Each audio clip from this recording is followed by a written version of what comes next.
Halo Mas Bro, Wassalamualaikum warahmatullahi wabarakatuh. Berjumpa kembali bersama saya Mas Bro. Jadi hari ini saya di kebun sawit lagi nih Mas Bro ya. Jadi pada video ini saya ingin sedikit berbagi ataupun saya ingin sedikit memberikan tips bagi kawan-kawan ya, bagi Mas Bro semua yang mempunyai sawit di lahan berpasir, yang kondisi lahannya sama seperti saya ini ya. Ini lahannya hampir total pasir nih Mas Bro ya. Sekitaran kurang lebih 70%-an ini pasir nih Mas Bro ya. Nah, jadi bagaimanakah langkah saya untuk merawat sawit di lahan berpasir nih Mas Bro ya. Nah, oke.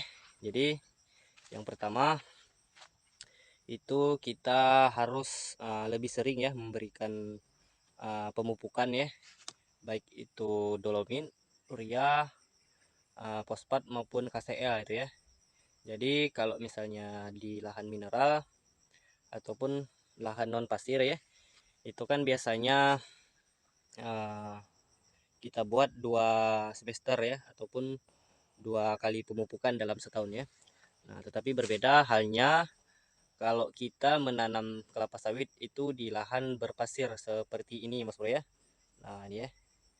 Nah, nanti akan saya lihatkan contohnya ataupun kita lihat ya sampel kalau lahan ini memang benar lahan berpasir ya. Oke, saya tunjukkan dulu.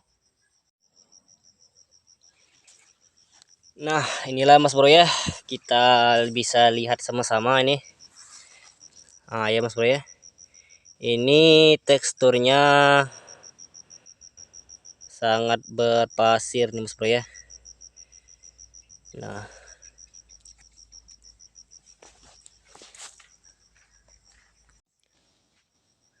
seperti itulah ya tadi contoh dari lahan yang kita ambil sampelnya ya Mas Bro ya. Kita spill tadi lahannya memang beneran berpasir ya. Nah, jadi langkah saya selanjutnya selain dari pemupukan yang intens yang rotasi pemupukannya itu lebih sering. Nah, dan tips yang kedua itu ini ya akan saya tunjukkan ini. Nah, inilah ya Mas Bro ya.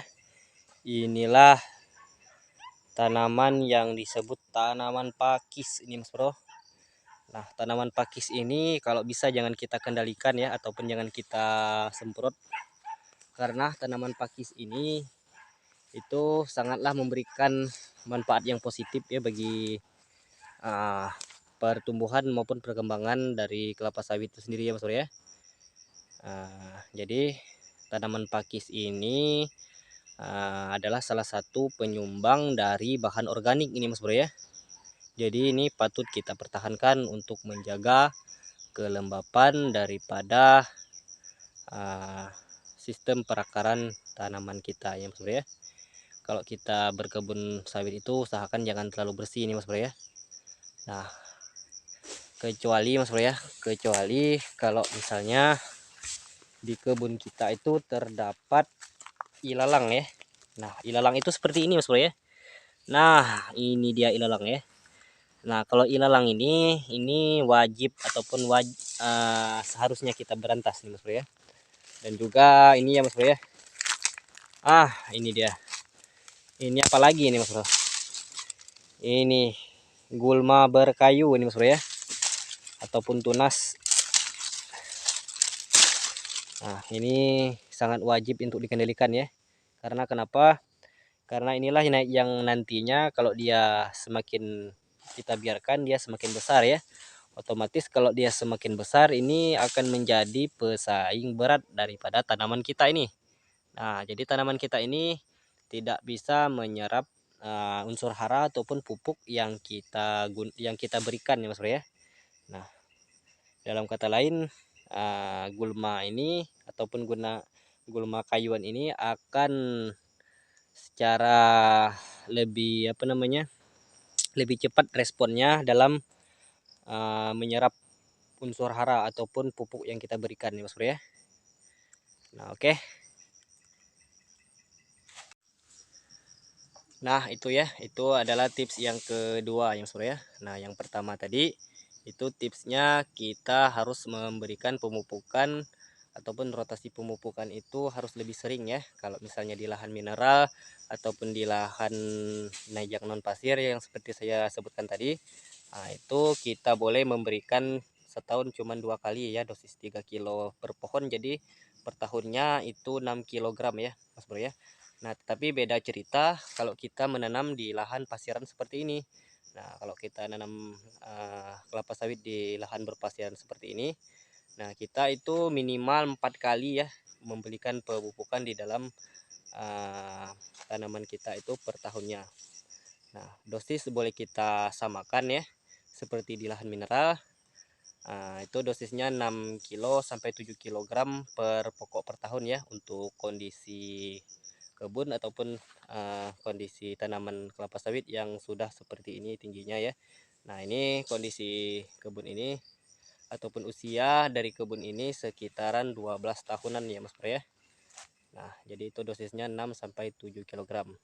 Nah itu untuk tips yang pertama. Dan yang kedua itu tadi kita membiarkan gulma neprolepis seperti ini ataupun gulma pakis seperti ini ya. Jangan kita semprot karena ini sebagai penyumbang bahan organik. Nah, dan tips yang terakhir itu tidak lain dan tidak bukan adalah penambahan bahan organik ya. Nah, kalau penambahan bahan organik itu saya sarankan kalau yang lebih bagus itu gunakan jenjangan kosong ya ataupun tankos. Kalau misalnya kita tidak bisa mendapatkan jankos ataupun tandan kosong ya, itu bisa kita ganti dengan kotoran hewan ya, bisa ayam, sapi maupun kambing ya. Terserah mau yang mana, tinggal kita sesuaikan saja dengan bahan baku yang ada ya, ataupun bahan organik yang tersedia. Yang jelas kita harus memberikan banyak-banyak bahan organik untuk di lahan pasiran seperti ini.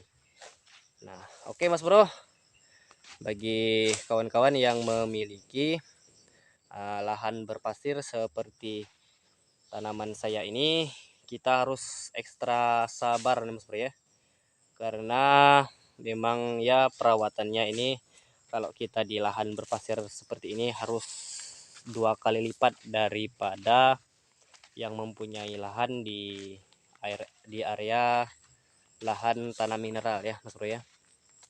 Oke Mas Bro, saya rasa cukup sekian ya untuk apa namanya, tips yang bisa saya bagikan ya kepada Mas Bro semua. Jangan lupa dukung terus channel ini dengan cara like, komen, dan subscribe, dan aktifkan juga lonceng notifikasinya agar tidak ketinggalan video-video terbaru dari saya. Terima kasih.